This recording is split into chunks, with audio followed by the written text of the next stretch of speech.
जय श्री कृष्णा। कार्तिक मास कथा अध्याय 9। राजा पृथक ने कहा, हे मुनि श्रेष्ठ नारद जी, आपने कार्तिक माह के व्रत में जो तुलसी की जड़ में भगवान विष्णु का निवास बताकर उस स्थान की मिट्टी की पूजा करना बताया है। अंत में श्री तुलसी जी के महात्म्य को सुनना चाहता हूँ। तुलसी जी कहाँ और किस प्रकार उत्पन्न हुई, यह बताने की कृपा करें। नारद जी बोले, राजन, अब आप तुलसी जी की महानता तथा उनके जन्म का प्राचीन इतिहास ध्यान पूर्वक सुने। एक बार देवगुरु बृहस्पति देवराज इंद्र भगवान शंकर का दर्शन करने कैलाश पर्वत की ओर चले। तब भगवान शंकर ने अपने भक्तों की परीक्षा लेने के लिए जटाधारी दिगंबर का रूप धारण कर उन दोनों के मार्ग में अवरोध उत्पन्न किया।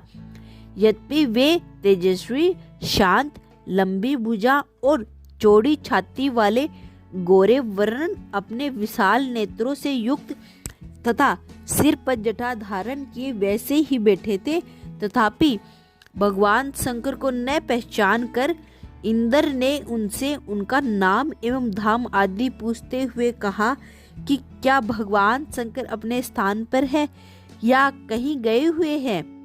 उस पर तपस्वी रूपी भगवान शिव ने कुछ नहीं बोले। इंद्र को अपने त्रिलोकनाथ होने का गर्व था। इसी अहंकार के प्रभाव से वह चुप किसी प्रकार रह सकता था। उसने क्रोधित होते हुए उस तपस्वी को घूरकर कहा, अरे, मैंने तुमसे कुछ पूछा है और तुम उसका उत्तर भी नहीं देता। मैं अभी तुझ पर वज्र का प्रहार करता हूँ, फिर देखता हूँ कि कौन तुझे दुर्मति की रक्षा करता है। इस प्रकार कहकर जैसे ही इंद्र ने उस जटाधारी दिगंबर को मारने के लिए हाथ वज्र में लिया, वैसे ही भगवान शिव ने वज्र सहित इंद्र का हाथ स्तंभित कर दिया और विकराल नेत्र कर उसे देखा। उस समय ऐसा प्रतीत हो रहा है कि वह दिगंबर प्रचलित हो उठा है और वह अपने तेज से जला देगा। भुजाएं स्तंभित होने के कारण इंद्र दुखित होने के साथ साथ अत्यधिक कुपित भी हो गया। परंतु उस जटाधारी दिगंबर को प्रचलित देखकर बृहस्पति जी ने उन्हें भगवान शंकर जानकर प्रणाम किया और दंडवत होकर उनकी स्तुति करने लगे।